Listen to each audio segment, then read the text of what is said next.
Hello everyone and welcome back to Football Forecast. And today's video I'm going to be going through my Premier League predictions for Game Week 9. If you enjoy this video, it'd be great if you could head over to the YouTube channel and subscribe. Starting off with Leeds United, West Ham, and this feels like a very important game for both sides. They haven't really been where they need to be, I don't think, so far, have Leeds or West Ham. If you look at Leeds I think have been better than people are giving them. I think that Leeds have been better, and I think people are not giving them enough credit. I think they've shown so far that they could stay up in this league. I think their performances in general have been very good, but they just haven't quite found the results. But they had a really poor result on the weekend away at Burnley, which I think has definitely turned this into a must-win game. For West Ham have been shocking so far this season. Their midfield is absolutely terrible. It just gets overrun. They're the most unathletic side I think I've ever seen in the Premier League. It's absolute joke from West Ham.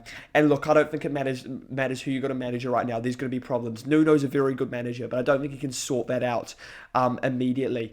And it's just not working, whatever West Ham do. And the higher-ups are completely to blame, in my opinion. For this game, I'm going with a 2-0 win for Leeds. I reckon Ellen Road is going to be absolutely buzzing. I think it's going to be really loud, and I think it's going to be a really difficult atmosphere for West Ham to play in. And Leeds know how important this game is, and I think they'll find a way to win this game and give themselves a good chance of sort of getting some momentum out into the next matches. Moving on to Chelsea, Sunderland. Sunderland have made an incredible start to the Premier League so far. They've already picked up 14 points in their first 8 games. Chelsea, I think injuries is the main thing to blame for Chelsea. Chelsea have been, I think, alright so far this season. Not quite where they want to be, but as I said, they've got key players out. Cole Palmer. In some games, they've had no centre-halves fit. I do think there's a slight to blame with their transfer strategy, though. Not getting a centre-half in, not getting a keeper in, which was clearly going to be a priority this summer. I don't think they bought a top-quality winger, and I think this is the concern, apart from Esteval, who's absolutely class. I just think they could have bought a different left winger. We'll spend that money on Gittins and Garnacho on a big quality one. That's what I think Chelsea need to do this summer. For a score prediction, though, I just think they're going to have enough quality here, Chelsea. I really like Sunderland. I would really like to see Sunderland stay up, but I can't see anything here but a 2-0 win for Chelsea. Then on to Newcastle versus Fulham. Newcastle have been, I think, pretty crap so far this season. They are just coming off a Champions League win against Benfica, and they need to turn this around at some point. Fulham, not great from Fulham, I think it's fair to say. Fulham are probably just going to finish mid-table, but they haven't had the best start to their season. I think they're lacking a bit of creativity in some games. I think they've been pretty harsh on referee decisions. Obviously, that Chelsea game was incredibly harsh, but I do think Newcastle are going to have enough to get the job done here, and I reckon Newcastle United win this game 1-0. Then we've got Manchester United at home to Brighton. I mean, this is a real crucial game for Manchester United. If they win this game, I'm happy to admit United could be on a road back under Ruben Amorim. Definitely not a road to the top, but just on a road to show that this is sustainable. This could be something that works into the future. If they lose this game, I think we're going to see the same issues where United need to back up their big win away at Anfield with a big win at home to Brighton. That's what Manchester United need to do. That's what the club in general needs to do, because it's all good winning those big games. It's backing it up with those smaller victories against the weaker side. And Brighton have been good against the top side so far this season, and I reckon they're going to give them a lot of problems. And I'm actually going to go with Brighton when I'm going against the curve with a 2-1 win for Brighton. I can just see United losing this game. Then on to Brentford, Liverpool.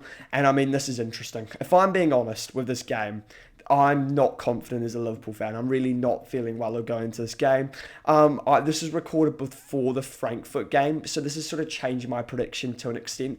I think we'll probably win away at Frankfurt, and I mean, I'm not fully confident, and this is more out of hope than anything. So that's how I'm going to be predicting this game. So I'm going to go with a 1-0 win. I think we back up in another away win. But if we were to lose to Frankfurt or draw, I would 100% be looking at a Brentford win or a Brentford draw. So on to Bournemouth, Nottingham Forest. I mean, this is an interesting game. This is Sean Dyche's first game as Nottingham Forest's manager. I think a pretty uninspiring appointment, but the one thing is he will keep you up.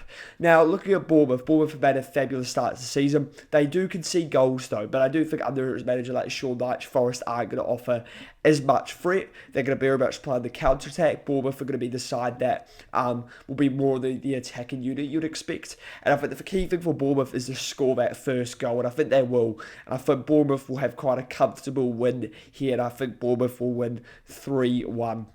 Then on to Arsenal, Crystal Palace. And look, this is a challenging game for Arsenal. Now, the good thing for them is that they would have had 2 extra days off. Palace would have just been in Europe. And look, Crystal Palace, I don't think have the squad depth to necessarily rotate too much in this game, which will give Arsenal the advantage going into this game, and I think they'll be rewarded for having this European advantage that they'll have. I also just think Arsenal is so good defensively. It's just unbelievable how good they really are. And look, Palace offer some great threat on the break. They got Munoz, Mateta, those sort of players, but it just feels like Arsenal just refuse to concede goals right now, and it just feels stupid to go anything other than an Arsenal clean sheet, and I'm going to go with a 1-0 win for Arsenal.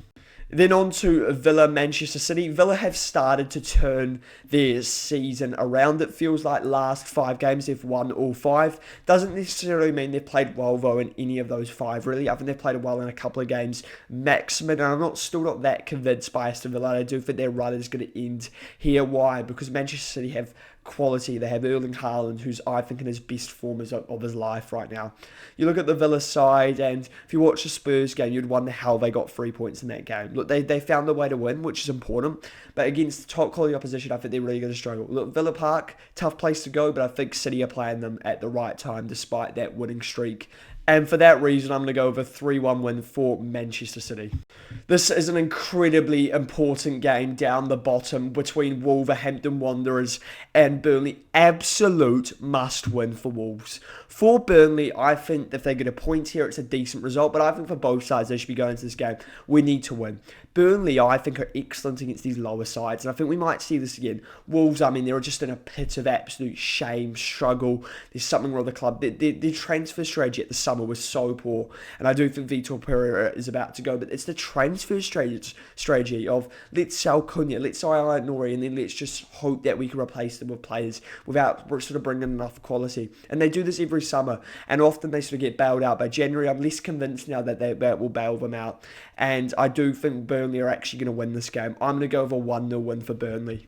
Then finally we have Everton, Tottenham. And look, Everton I think have been pretty good so far this season. They're in 12th place. I think some of their performances would have warranted a higher place. I think if you look at Spurs have made a decent start to the Premier League season. That's how I'm describing it. I think a lot of people have sort of estimated how good Spurs have been. Why? Because their actual performance and result in the last 4 or 5 games has been really poor. They've struggled in general, and I actually think they're going to struggle again in this game.